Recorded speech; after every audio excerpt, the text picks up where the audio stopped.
문예지 탐구방송 요즘 소설 이야기 106번째 이야기 시작합니다.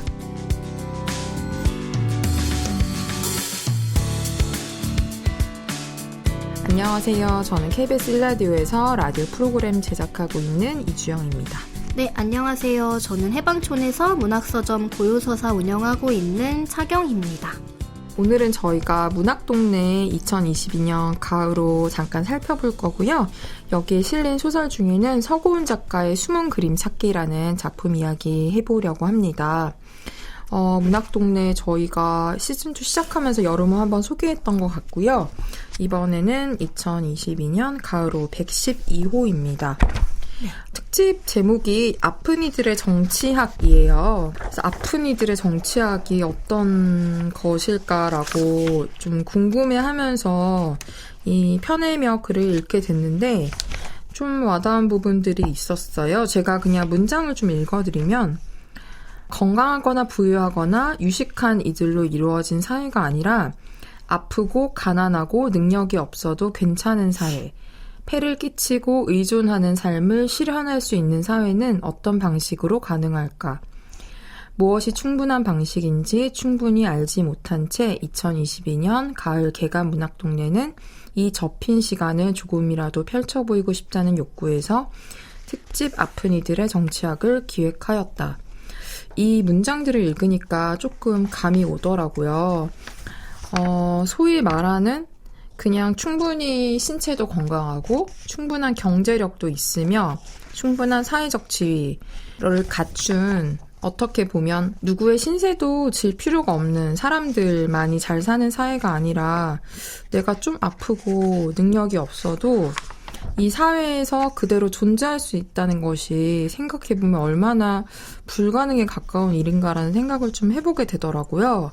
그래서 글에서는 최근에 특히 이제 여기서 장애인 이야기를 다룬 우리들의 블루스라는 드라마 그리고 인기가 많았던 이상한 변호사 우영우에 등장하는 어떤 그런 장애인이라는 캐릭터의 특징이라든가 올해 들어서 되게 이슈가 많이 됐지만 여전히 해결되고 있지 않은 장애인 권리보장법 그리고 이 지하철 시위를 하면서 많은 비난을 받기도 하고 응원을 받기도 했던 전국장애인 차별철폐연대 이야기 이런 것들이 같이 이야기되고 있어서 사실은 아픈 사람들에 속하지 않는 사람이 이 사회에 얼마나 될까라는 생각이 들면서 그런 마음으로 여러 시각이 담긴 글들을 한번 읽어보는 것도 좋겠다는 생각이 좀 들었습니다. 지난주에 가족 혈연, 핏줄 이런 얘기를 하면서 잠깐 언급했었는데요. 시선이라는 에세이 위수정 작가가 친밀성을 주제로 한 예능 프로그램 그리고 혈연 가족 서사가 범람하는 시대에 1인 1견 가정의 여성으로서 느끼는 불편함과 불안함 이런 이야기를 담은 에세이가 담겨 있고요. 조금 작가를 심층적으로 조명해보는 주민 코너에서는 김혜준 시인 그리고 이장욱 소설가에 대한 이야기가 실려 있습니다. 창작란은 시 같은 경우에는 김혜자, 박성우, 박승열, 배수연, 변윤재, 서정학, 엄원태, 오은경, 육호수, 이재니 시인의 시가 실려 있고요. 소설은 김화진, 나인경, 신종원, 이승은 작가의 신작이 실려 있습니다. 그런데 사실은 저희가 오늘 소개하려고 하는 단편 소설은 이 작가들의 목록에 들어가 있지 않은 서고은 작가라는 분의 소설인데요. 이게 이번에 문학동네 신인상 소설부문 당선작이에요. 그래서 지난번에 저희가 창비 신인상 받은 주영아 작가 소설 소개해드린 적이 있는데 이번에도 이 서고은 작가의 첫 소설 신인상 작품을 잠시 뒤에 소개해드릴 예정이고요. 김승옥 문학상 대상도 발표가 됐더라고요. 그래서 편혜영 작가 포도밭 뮤지가 수상하게 돼서 편혜영 작가 작품에 대한 설명과 수상소감 들어가 있고요. 우수상 수상작으로 구병모, 김혜랑, 김현수, 문지혁, 백수린, 정하나 작가 작품이 실려 있다고 하는데 사실 작가 이름만 봐도 쟁쟁하고 다 어마어마한 팬층을 가진 작가분들도 계시기 때문에 많이들 이미 사 보시지 않았을까라는 생각도 좀 드는데요. 이 작품들이 어떤 작품들이고 우리가 왜 이 작품들을 우수상으로 뽑았는지 거기에 대한 좀 이야기도 실려 있어서 오히려 저는 그 부분 되게 재밌게 읽으면서 이 작품집을 좀 기다리는 마음이 되었던 것 같습니다.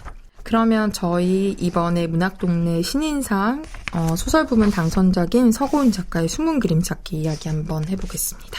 네. 저희 숨은 그림 찾기라는 제목은 이거 보면서 저 몇 살인지 드러날 것 같은데 엄정화의 숨은 그림 찾기라는 노래 있잖아요. 아, 네네. 네, 그거 생각났어요. 자우림 노래도 있지 않아요? 아닌가? 잘 몰라요. 자우림 근데 비슷한 그 세대긴 해요. 저는 자우림 노래 생각했던 것 같아요. 근데 전혀 그런 내용 아니고요. 네. 근데 사실 그게 맞아요. 왜냐면은 네. 이게 익숙한 제목의 형식 중 하나죠. 맞아요. 새롭진 않죠. 네, 그리고 숨은 그림 찾기라는 제목을 가진 뭐 시든 소설이든 에세이든 왠지 있을 것 같은 드라마도 느낌? 있을 것 같고. 네. 그래서 사실은 되게 익숙한 제목인데 맞아요. 소설 줄거리는 익숙하진 않아요. 네네. 저는 되게 재밌다고 생각하면서 끝까지 읽었고 네. 다시 한번 읽으면서도 그런 지점들을 많이 발견을 했는데 줄거리만 간단하게 말씀드리면 순지라는 여성이 나오고요. 20대로 보이는. 네. 왜냐하면 4년제 대학을 다니는 학생인데 2년째 졸업을 유예 중인 상황이라고 하니 20대 중후반 정도로 생각을 할 수 있을 것 같고 네. 이 순지라는 20대 여성과 같이 사는 신혜라는 또 같은 비슷한 또래 20대 여성이 있어요. 이 둘이 같이 살고 있는데 이들의 주거 환경은 조금 열악해요. 현관문이 뭐 제대로 된 철문에 도어락이 달린 현관문이 아니라 셰시로 된, 근데 그 셰시 문마저 빈틈이 있어서 찬바람도 들어오고 벌레도 들어오는 그런 수평이 맞지 않은 고동색 철제 셰시를 현관문으로 삼고 있고 집 안에는 여름이 지나도 늘 가을이 되어도 늘 모기가 있는 약간 그런 집에 살고 있는데 이 순지의 직업은 베이비시터예요. 네. 근데 이 베이비시터를 사실은 고용한다는 것 자체가 조금 부유한 집들이 고용을 하니까 1시간에 2만 원이라는 돈을 받고 그런 베이비시팅 일을 하고 있고요. 신혜는 방송작가였는데 알래스카에 방송 촬영을 하러 갔다가 사고를 당하는 바람에 백수로 살고 있다가 이제 다시 한번 직업을 좀 가져보려는 그런 미팅을 하게 되는 그런 상황입니다.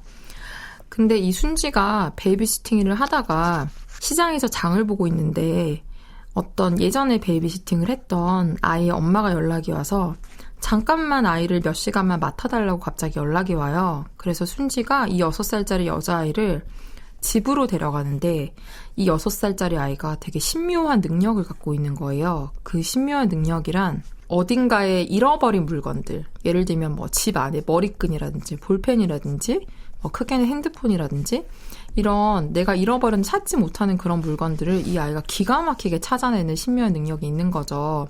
그래서 내가 잃어버릴지도 모르는 그런 물건들을 이 아이가 자잘하게 좀 찾아주게 되고 그 순지는 이제 그런 물건들의 목록을 작성하고 아이와 찾기 놀이를 하다가 아이는 잠들고 그 사이에 엄마가 오고 그래서 아이와 헤어지는 그런 좀 사실은 단순한 구조의 이야기인데 좀 여기서 마지막에 좀 포인트가 순지가 찾고 싶어하는 물건들에 대해서 아이가 지적해주기도 하지만 순지가 내가 원하는 게 뭔지 모르는 상태에서 아이가 순지에게 어떤 벽을 가리키면서 저 벽 안에 선생님이 찾고 있는 게 있다라고 이야기를 해요. 그래서 마지막 씬에서 순지가 아이가 얘기한 그 벽 안에는 뭐가 들어있을까 하면서 한 포스트잇만한 그 짧은 구멍을 벽에 내서 그 안을 들여다보거든요. 저는 되게 인상 깊었는데 그 장면이 그래서 그 장면 안에 근데 도대체 무슨 돈이 있었던 것도 아니고 보물이 있었던 것도 아닌 모기의 유충인 장구벌레들이 가득 들어있는 그런 것을 순지가 발견하면서 이야기가 끝이 나요. 저는 사실은 20대 청년 또 여성, 비정규직 그런 이야기를 다룬 소설들이 많고 많지만 요즘에 이 소설이 좀 특별했던 이유는 6살짜리 아이가 신묘한 능력으로 분실된 물건을 찾아준다는 이런 설정이나 아니면 이 안에서 좀 그런 그 마술 같은 약간 매지컬한 그런 상황들 속에서 들어가 있는 좀 디테일들이 같은 주제의식을 가진 다른 작품들보다 좀 뛰어나다고 느꼈어요. 이거를 너무 서글프게 그리지도 허무하게 그리지도 아니면은 너무 또 낙관적으로 그리지도 그렇지도 않으면서 약간 이들의 처한 상황을 살짝 환상적인 마법스러운 그런 걸 통해서 좀 다른 읽는 재미를 느끼게 하면서 또 다른 어떤 문학적 감각을 지니면서 독자들을 만나고 있다는 생각이 들어서 좀 읽으면 읽을수록 이 작품 안에서 우리가 좀 살펴보고 이야기할 것들이 충분히 있다. 그런 생각이 좀 들었었습니다. 저도 이번에 신인상 이제 선정이 된 작가의 작품이지만 그 창비 신인상 주영아 작가 작품 읽을 때도 그런 생각을 했는데 문장 자체가 되게 탄탄하다라는 인상이 있었고 네. 저도 이 소설에서 약간 더 이 순지와 신혜의 사는 공간이라던가 그동안 그들이 겪었던 일에 대한 세부가 굉장히 뛰어나게 묘사되어 있다라는 생각을 하면서 네. 좀 깊이 있게 들어가면서 읽었던 것 같아요. 그리고 네. 주영님 말씀처럼 이 지아라는 아이가 신기한 능력을 갖고 있는데 그게 막 엄청 환타지적인 느낌을 준다기보다는 자연스러웠던 게 엄마가 승지에게 아이를 갑자기 맡기게 되는 이유가 장례식장에 가겠다는 핑계인데 네. 왜 안 데려가세요 했더니 어린애 잘못 데려가는 거 아니고 본인이 어릴 때 잘못 갔다가 중학생 때까지 엄청 고생했다 이런 말을 하는데 사실 그런 말 하는 경우 있잖아요. 네. 근데 또 심지어 이 지아가 이런 신기한 능력을 갖게 된 그게 진짜라면은 네. 게 외삼촌 장례식장 갔다가 네. 이렇게 됐어요? 라고 너무 또 천연스럽게 얘기를 해서 이미 갔다가 뭐 붙어왔어요. 엄마는 그러니까 그걸 우려하고 있지만. 마치 네. 엄마가 자기의 경험상 이랬던 것처럼 네. 근데 그게 그냥 일반적인 경우인 것처럼 이 소설이 다루잖아요. 네. 그리고 순지가 아이의 말을 의심하는 게 아니라 또 그걸 믿고 맞아요. 잃어버린 거를 자꾸 목록을 만들어서 찾아달라고 하지를 않나. 네, 근데 잘 찾아요, 또. 네, 그게 너무 자연스럽게 진짜로 아이가 막 열심히 관찰해서 찾아냈다기보다는 어떻게 보면은 벽 너머의 것까지 보는 거잖아요. 네. 그래서 그런 것과 함께 신혜라는 또 캐릭터가 겪는 알래스카에서의 사고라던가 뭐 블로그에 글을 올렸는데 그거를 출간 제안을 받았는데 알고 보니 방송에서 먼저 자기의 원고를 이용해서 허가받지 않고 방송을 내보낸 걸 알게 된다든가 그런 것들이 실제로 정말 있을 법한 이야기들을 되게 네. 잘 묘사했다는 생각이 들더라고요. 네. 그리고 어쨌든 소설 속에서 늘 어떤 안타까움을 느끼게 하는 이런 인물들의 이야기가 순지나 신혜나 다 너무 열심히 살아가고 있고 자기가 할 수 있는 최대의 환경에서 최선을 다하는 사람들인데 네. 순지 같은 경우에는 여행 갈 돈을 열심히 모으고 있다가 영어 강사한테 이상한 제안을 받고 네. 그거를 공론화하면서 명예훼손으로 오히려 고소를 당해서 그 모은 돈을 다 날리고 네. 약식 명령으로 이제 벌금까지 받고 신혜 같은 경우에도 열심히 방송작가로 일을 하면서 해외를 열심히 따라다니고 고생을 했는데 오히려 자기 월급의 몇 달치를 부상 비용으로 치료 비용으로 내야 하는 상황. 네. 그러니까 열심히 산다고 해서 그만큼의 보상을 받고 그 다음에 스텝을 자연스럽게 밟을 수 있는 게 아니라 네. 마치 인생이 어떤 수렁에 나를 끌어들이는 것처럼 자꾸만 허우적대게 만드는 순간들이 있는 두 사람의 삶인 거죠. 네. 하지만 주영님 말씀대로 그거를 어떤 크게 비관적으로 보지도 않고 있는 그대로를 보여준다는 생각을 되게 많이 했어요. 네, 네. 그들이 좋아하는 것들을 그래도 간소하게 해먹을 수 있는 수준이라던가 네. 공과금이 밀리지 않고 삶을 이어갈 수 있는 수준의 삶을 이어가지만 하루하루가 앞날에 대한 기대가 크게 없고 어떤 열심히 걷고 있지만 어느 순간에는 제자리 걸음처럼 느껴지는 때도 있고 그런 순간에 사실은 놓치고 살았던 것들에 대한 생각을 할 겨를도 없다라는 생각도 드는 거예요. 네, 네. 그래서 사실은 이 소설에서 저는 꼭 의미를 파악해야 되는 건 아니지만 잃어버린 물건을 찾는 아이라던가 네. 마지막에 장구벌레가 모여있는 근데 사실 좀 웃겼던 게 저도 소설의 끝에 네. 뭐 여기서 농담으로 신혜가 전 사람이 놓고 간 돈 뭉치라도 네. 있으면 좋겠다 뭐 이런 농담을 하지만 저도 약간 그런 걸 기대했던 것 같아요. 무언가 내가 진짜 잃어버렸던 것에 대한 그게 오히려 아니면 예를 들어 뭐 전 사람이 남겨놓은 작고 그냥 하찮지만 의미 있는 물건이라던가 그런 반전을 생각을 했는데 네.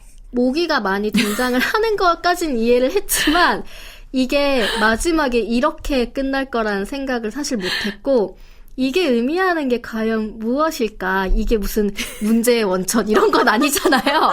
뭐 모기를 없애면 이 집에서도 행복하게 살 수 있어. 이건 아닌 것 같아서 그 의미가 사실 완전하게 이해된 건 아니에요. 근데 네. 어떤 오히려 암담한 신전 같은 느낌이 더 들었던 것 같아. 그리고 참 소설에서 락스라는 물건은 어떤 우리에게 표백의 이미지를 참 또 한 번 이렇게 기능을 하는구나. 한국인에게 락스 뭘까라는 생각과 아니 놀리는 게 아니라 맞아요. 새삼 되게 중요해요. 새삼 그런 생각을 했어요. 인생의 락스 중요해요. 왜냐면은 뭐 최은미 작가의 소설이라던가 맞아요. 락스가 굉장히 효과적으로 네. 이렇게 등장할 때 이미지가 있잖아요. 네. 그래서 잘못 쓰면 안 된다고 생각을 하는데 맞아요. 여기서는 저는 그럴 때마다 그래 우리가 할 수 있는 게 락스 붓는 거밖에 없지 뭐 신혜도 집안에 곳곳에 다 락스를 부었다 이런 얘기하고 맞아요. 저도 이제 동네가 그렇기도 하니까 네, 낡은 네. 집으로 이사를 다니면 네. 락스가 너무 필수품이어서 맞아요. 근데 정말 그런 생각 할 때 있거든요. 언제까지 이렇게 낡은 배관이 있는 곳에 살아야 되나라는 생각을 하는데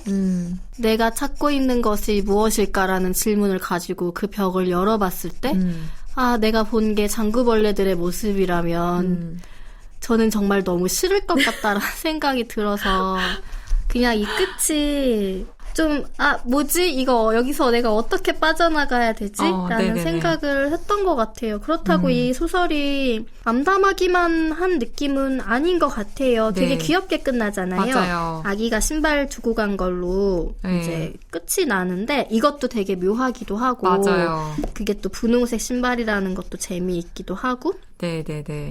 어떤 재미있는 요소들로 이 소설이 흘러가는 거는 맞는 것 같아요. 그래서 네네네. 마지막에 결론이 이렇게 장면이 다다를지는 몰랐지만 네네. 그래도 어떤 이 소설 혹은 두 사람의 인생의 역사가 갖고 있는 것들이 요즘 시대의 20대에 대한 모습을 되게 잘 보여주고 있는 것 같아서 저도 굉장히 매끄럽게 잘 읽었습니다. 근데 저도 장구벌레 너무 재밌잖아요. 네. 아무도 과연 이거를 맞춘 사람이 있었을까? 읽는 사람 중에 장구벌레일 것이다라고 없었을 것 같다는 생각을 감히 해보는데 저는 그냥 그 생각이 들어서 저도 당연히 이제 귀중한 게 들어있겠지라고 왜냐하면은 또 앞에서 엄청나게 좀 약을 쳐놨어 이 작가가 네. 보기만 햇빛이 되게 예쁘게 든다든지 그 예쁘게 햇빛이 드는 그 벽 때문에 뭐 처음에 집을 봤을 때 마음에 들었다든지 맞아. 그래서 뭔가 되게 희망 같은 게 고여있을 것 같은 그런 느낌을 막 맞아요. 주잖아요. 근데 저는 이 장구벌레가 되게 뜬금없었는데 오히려 따뜻해서 거기 살았나? 그거는 있을 것 같아요. 그거는 온도가 정확하게 있을 따뜻해야 것 되나? 같은데 근데 저는 이제 저 나름의 답을 찾은 건 이거였어. 이게 어쨌든 지아가 저걸 가리키면서 저 벽 안에 뭐가 있다니까 선생님이 찾는 거라고 했잖아요. 그러니까 사실 이 모기 때문에 되게 성가신 건 사실이나 네네.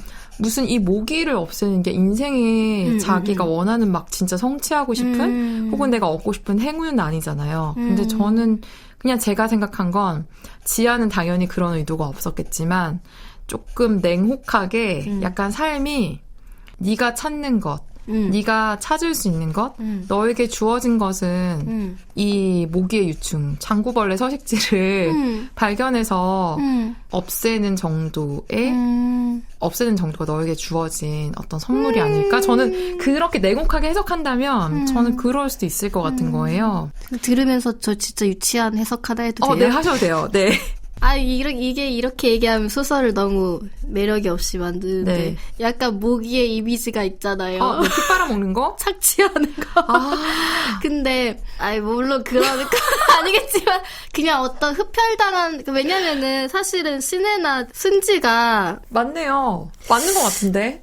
자기가 열심히 하는 것과 달리 빼앗기면서 사는 것 같아요. 착취당해요. 그렇죠. 그래서 그리고 실제로 집에 모기가 하루에 막 10대마리를 잡는 정도면은 어찌할 수 없는 수준인 것 맞고 어딘가에 무릉덩이가 있다라는 것까진 주워 들긴 했거든요. 근데 그게 이제 벽속일 거라는 생각은 못 하는 거죠.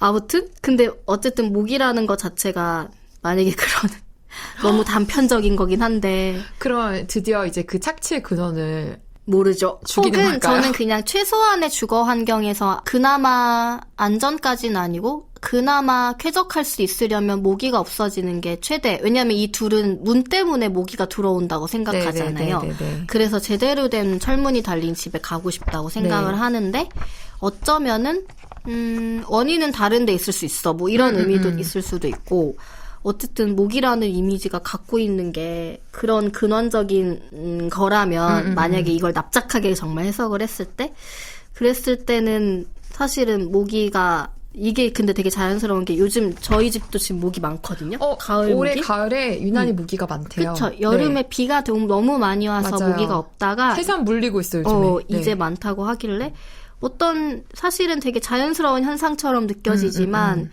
가까이에 그런 게 있을 수 있다라는 것 자체도 의미적으로는 그렇게 될 것 같아요. 착취의 이미지는 좀 많이 간 것 같고 그냥 어떤 내가 생각하는 문제가 다른 해결법이 가까이 있다거나 아니면 그거를 사실은 어떻게 해결해야 될지조차 생각을 못하고 있는 가운데 우리가 이런 식으로 해결할 수 있는 방법이 어쩌면 있을 수도 있다라는 식으로 어떤 분명한 의미를 가진 장치 같긴 한데 그게 완벽하게 이렇게 이해되진 않더라고요. 근데 어쨌든 이 두 사람의 삶에서 보면은 사실 좀 보면은 답답한 마음이 많이 들죠. 그러니까 인물에 대한 답답함이 아니라 네네.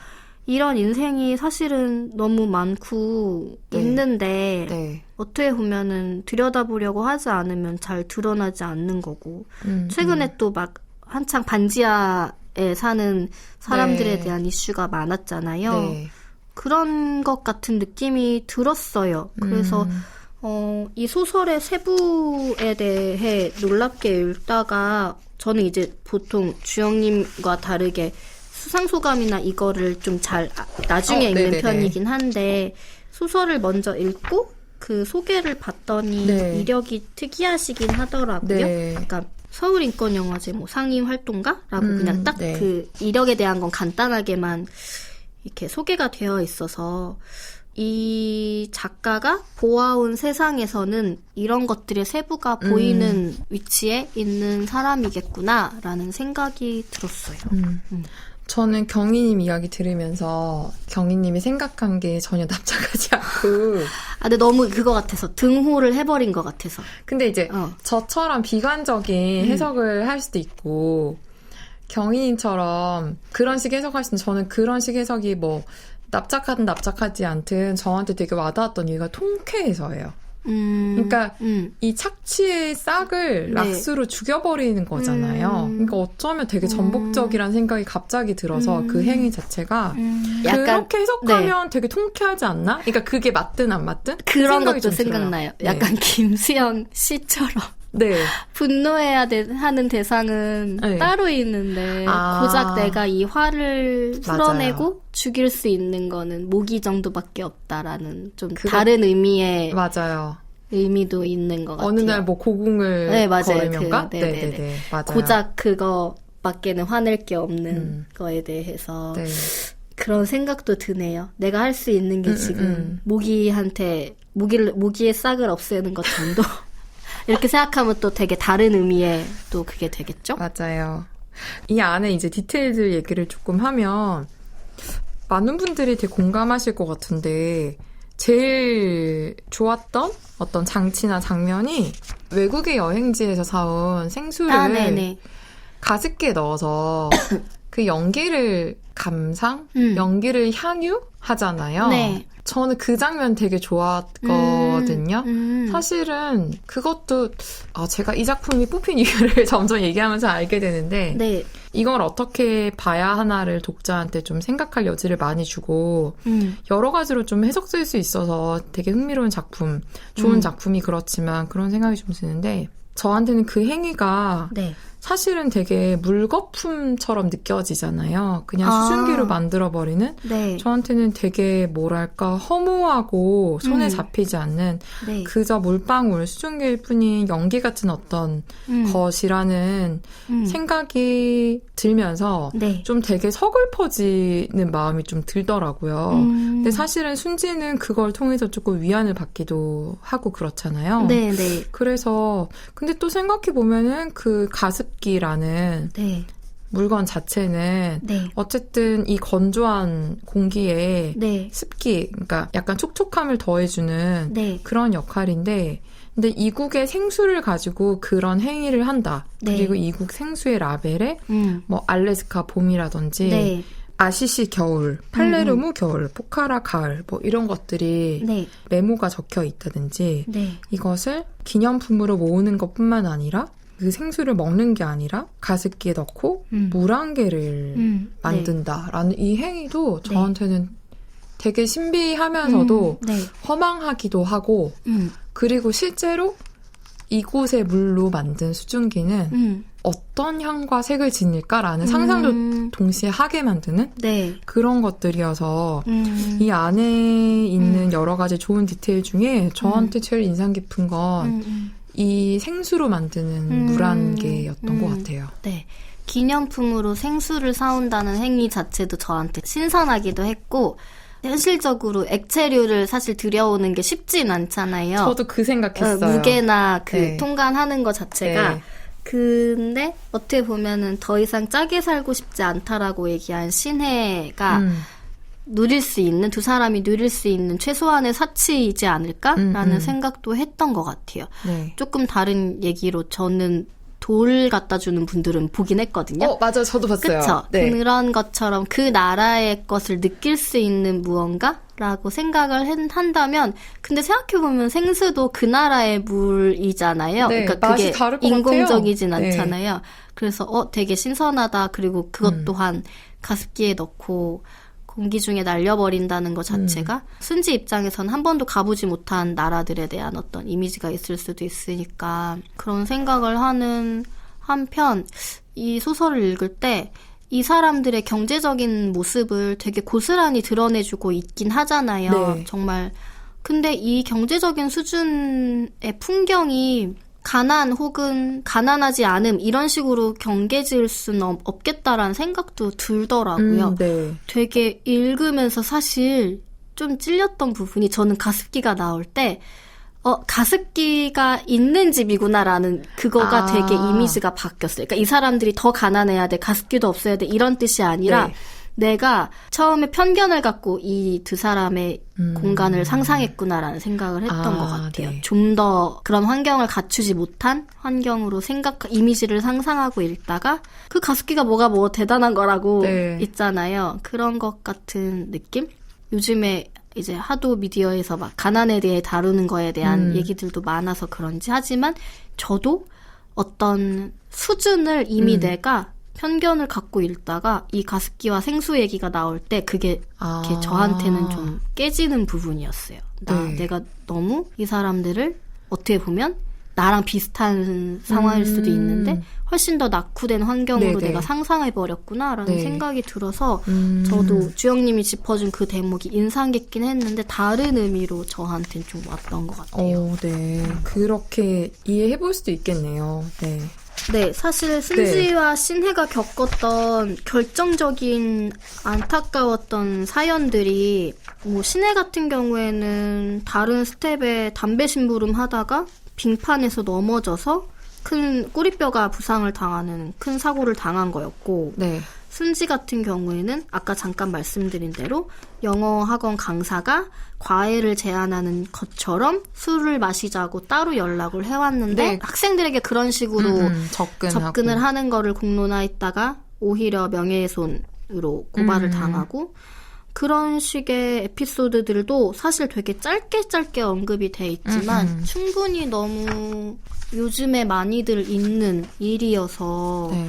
그런 것들을 근데 주요한 줄기로 삼는다기보다는 네. 이 사람들의 인생에 그냥 점점이 흩뿌려진 것처럼 다루는 것도 저는 이 소설의 장점 중 하나라고 생각을 했던 것 같아요. 그러니까 네. 혹은 이 이야기들을 골자로 쓸 수 있는 소설임에도 네. 이들의 일상적인 풍경 안에 이 이야기들을 살짝씩 녹여내면서 이 사람들의 삶의 무게가 갖고 있는 것들, 지닌 그 무게를 되게 잘 보여주고 읽는 사람이 너무 그거를 부담스럽지 않게라고 해야 되나? 그러니까 너무 무겁지 않게? 네, 그 사회적 이슈에만 매몰되지 않게 맞아요. 좀 시선을 분산시켜주면서 그것의 무게를 가볍게 여긴다는 뜻은 아니지만 네. 그거를 겪고 난 이후의 사람들의 모습에 네네. 대한 게 더 이 소설이 보고 있는 것 같아서 네.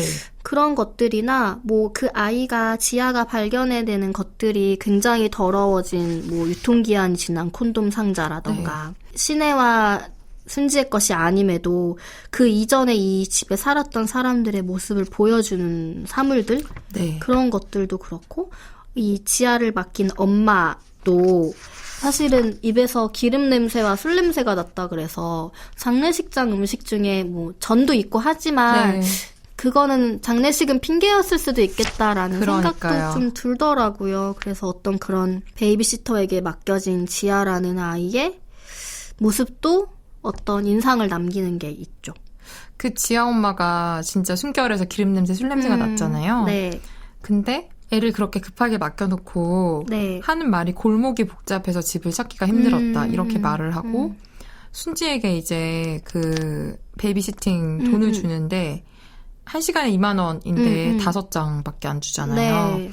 그래서 그래도 한나절은 데리고 있었다고 순지가 억울한 기색을 내비치자 지갑에서 5,000원짜리 2장, 10,000원짜리 한 장을 꺼내잖아요. 저는 이런 디테일도 되게 좋다고 네. 생각을 해요. 맞아요. 이게 5,000원짜리 2장을 주는 것과 10,000원짜리 한 장을 주는 것, 10,000원짜리 구겨진 5장을 주는 것과 50,000원짜리 한 장을 주는 건 또 느낌이 다르잖아요. 맞아요. 근데 이런 것들을 되게 잘 관찰하는 네. 작가다라는 생각이 이런 부분에서 읽으면서 좀 들더라고요. 맞아요. 꼭 많은 것을 가진 사람이 적게 가진 사람을 착취하는 게 아니라 고만고만한 사람들끼리의 그런 것도 확실히 있는 거잖아요. 네, 뭐 네.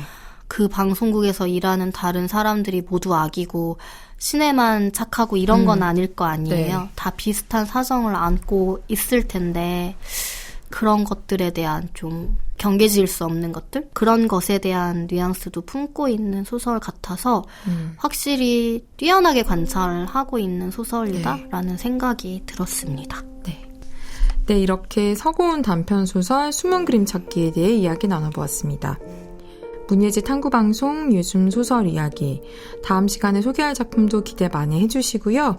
서고운 소설 숨은 그림 찾기의 일부를 경희님의 낭독으로 들으시면서 저희는 다음 시간에 인사드리겠습니다. 들어주셔서 고맙습니다.